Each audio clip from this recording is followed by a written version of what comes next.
Hey, this is Alexander. Are you currently freelancing on Upwork or somewhere else, and are you looking to start an agency, or are you considering starting an agency? In this video, I'm going to compare freelancing and running an agency. But since you're probably on Upwork, it's safe to say that you probably want to know what the difference is between being a freelancer on Upwork, just in terms of how your profile looks, and being an agency, and in terms of how your profile looks. Well, the only main difference is you may appear in some results that are filtered by clients that say that they specifically want to hire an agency if you have an agency account in addition to the freelancing account. But other than that, there's not really much use to it. So if in doubt, just stick with a freelancing account. Even if you are indeed, if you have staff, if you have people working for you, just stick with a freelancing account. The agency profile is just if you have multiple people on Upwork that are, involved in your business, and you want to duplicate what you're doing with your main account, which is your freelancing account. So you want to have two streams of calls and clients coming in. Other than that, we're going to spend the rest of the video comparing what it's actually like being a freelancer and if it's worth building an agency versus freelancing.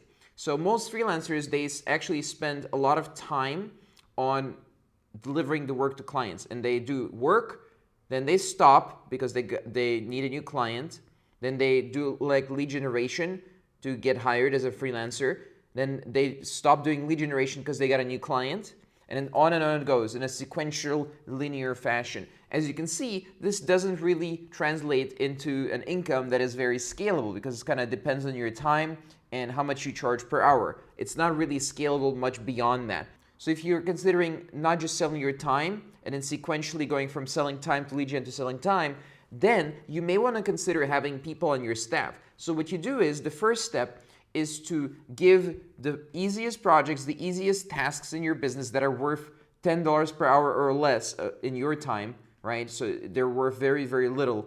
You give them away to cheap virtual assistants that you can find on Upwork or in Facebook groups. It's very easy to find these virtual assistants. Everyone wants to be a virtual assistant. And they can help you with things like lead generation or client management, like simple tasks.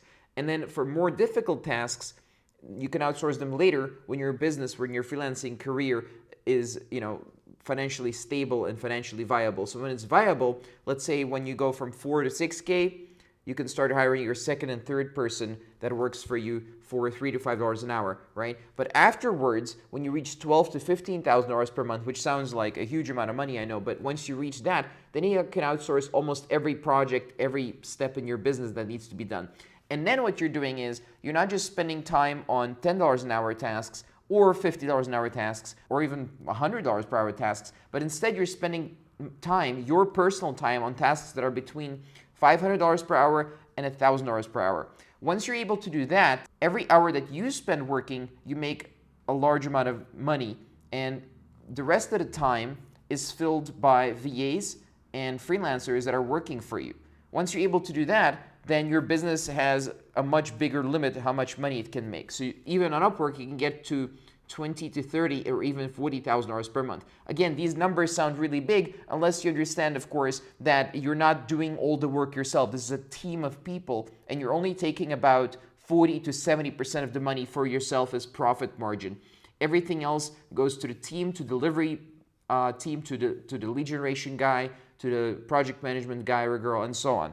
So that's the way to transition from freelancing to an actual business, to an agency owner type of business. So once you have a business, once you have an agency, then it's a matter of scaling. Then it's a matter of maximizing the amount of leads you get, not just doing Upwork, but multiple funnels, and treating the whole thing as, of course, a lead generation process. Because most freelancers, they're on Upwork, they're just sending some proposal or waiting to be invited and trying to optimize their profile a little bit, try to get some reviews.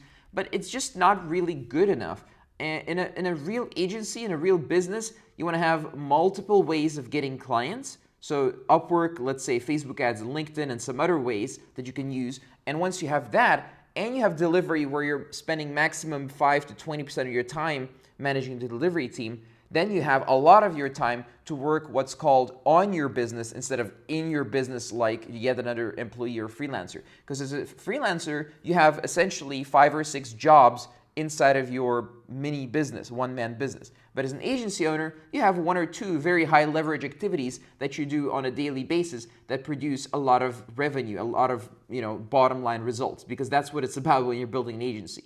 So what are the steps after that? If you run an agency, you have dozens of clients over a period of a year, and you retain some of them for multiple months. So every client is worth many, many thousands of dollars, sometimes tens of thousands of dollars. They refer other people to you because they want to, want to work with you, and you have space to accommodate all those referrals, all those leads from Upwork, all those leads perhaps from Facebook or LinkedIn.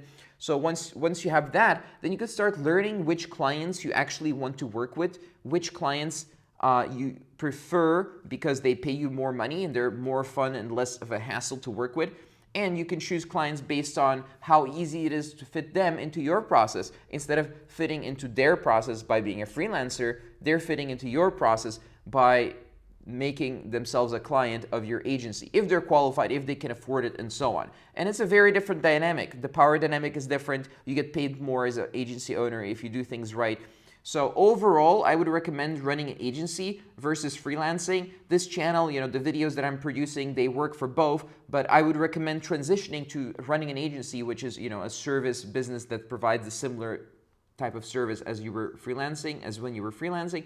But overall, it's better to run the agency because the profit margins may be lower, but the bottom line results are higher, and you can build a big, beautiful business versus just scraping by and so on. So if you're someone who's really interested in making an impact on the world and running something that matters, that produces lots of results with lots of clients and beautiful processes with good profit margins and beautiful projects that you're working on that you're really proud of, agency is really the way to go. So what I have for you next is I have a whole playlist on how to transition from being a freelancer to running an agency. So why don't you click right here and take a look at the playlist right here.